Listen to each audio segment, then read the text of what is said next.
comme le fit le général de Gaulle, en reconnaissant le sultan Mohamed V comme compagnon de la libération, comme j'ai eu l'occasion de le faire cet été à la nécropole de Boulouris à Saint-Raphaël, où dorment tant des vôtres. Je veux ici leur exprimer notre respect et notre gratitude.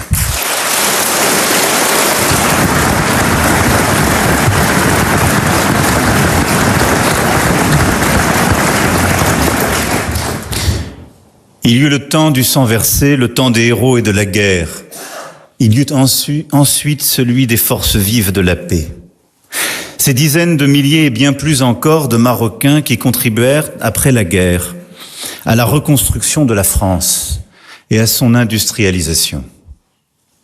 Notre capitale, nos régions, nos villes, Marseille, Lyon, Toulouse, Le Havre, Montpellier, Lille, Metz, Nantes, Strasbourg, Grenoble, tant d'autres de Châlons et d'ailleurs, en portent aujourd'hui le témoignage à travers les communautés d'origine marocaine qui y vivent et qui participent à la vitalité de la France de ce siècle.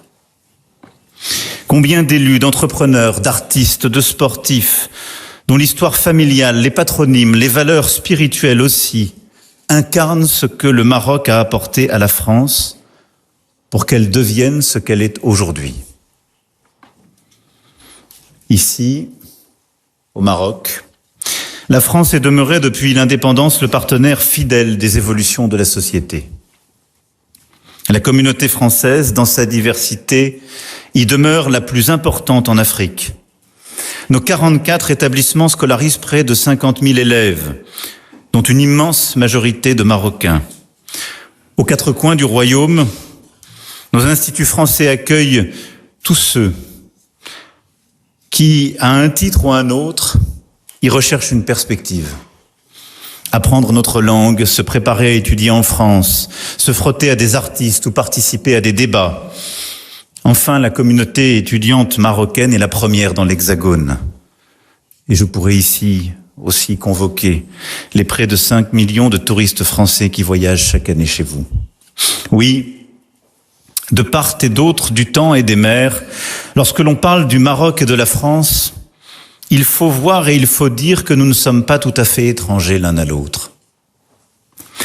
Et pas seulement parce que les années d'Al-Andalus ont fait de l'Espagne et du sud de la France un terreau d'échange avec votre culture. La Giralda de Séville, les Éliges bleues et les patios ouvragés du sud en restent toujours le somptueux témoignage architectural. Mais parce que nos poètes même l'ont placé au cœur de nos imaginaires.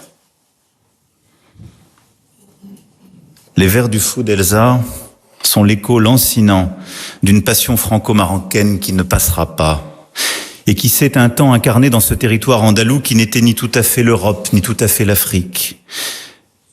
Dans ce pays d'or et d'argent, travaillé comme une timbale, pour reprendre Aragon, où tout revêt ses habits de bal, les champs, les villes et les gens, et où l'air a le parfum des cymbales dans ce pays d'or et d'argent. Pour mes compatriotes, le Maroc jouera toujours un rôle à part, de porte, de passeur vers l'Afrique, une Afrique rêvée, autant que l'Afrique charnelle, humaine, tangible. Et il faut voir la passion que nourrissent nos lecteurs français pour des romanciers franco-marocains.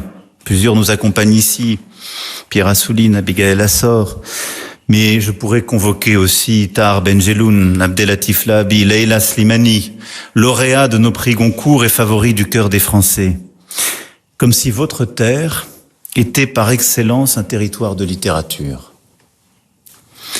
La réalité marocaine est si complexe, si riche, si contradictoire qu'elle fournit en permanence matière à fiction, avance Tahar Benjeloun, élucidant peut-être un peu du secret de cette vitalité de vos plumes. À l'heure où nous avons, avec Sa Majesté le roi Mohamed VI, décidé d'écrire un nouveau livre ensemble, je veux partager avec vous ma certitude que ces liens vont aller se renforçant sans cesse. À cet égard, je remercie Sa Majesté le Roi pour les paroles fortes qu'il a prononcées ici même, le 11 octobre dernier, à l'égard de la France.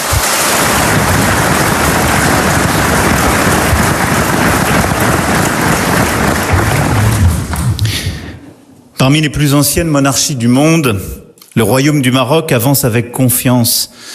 Cette confiance qu'il a en lui-même et qu'il porte en son roi. La conscience que lui donne sa longue histoire et l'énergie d'une jeunesse nombreuse, pleinement désireuse d'accompagner son émergence.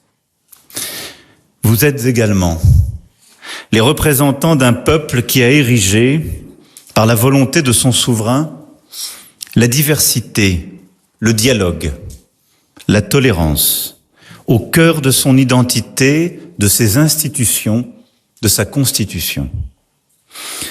L'islam de tolérance, promu par Sa Majesté le Roi, commandeur des croyants, forme un défi à toute forme d'extrémisme. Cette richesse du Maroc est encore plus précieuse et digne de respect à l'heure où notre monde est déchiré par l'intolérance et par la guerre. Ce sont là des valeurs que la France partage profondément, qu'elle s'efforce de promouvoir comme pilier historique de l'Union européenne, en acteur déterminé sur la scène internationale, mais aussi en demeurant un creuset de l'innovation technologique, intellectuelle, artistique, grâce et avec tous ceux qui l'ont faite et tous ceux qui la font vivre.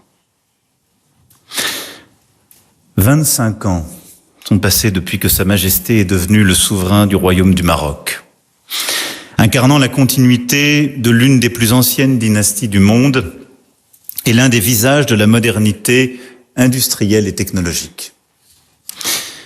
Face à nous, pour le prochain quart de siècle, se dessinent tous les enjeux et tous les possibles.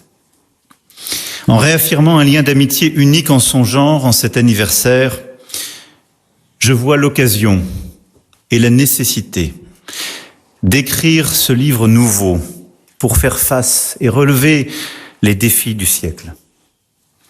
C'est une opportunité historique, oui, je dirais même un devoir stratégique, de construire entre nos deux pays, mais aussi entre l'Union européenne et le Maghreb et au-delà l'Afrique, un projet qui offre à nos peuples, à nos économies, la possibilité d'une prospérité, d'une sécurité, d'un horizon absolument nouveau. Beaucoup a été esquissé ces dernières années et décennies. Remède, l'Union pour la Méditerranée, pour ne citer que quelques-unes de ces initiatives.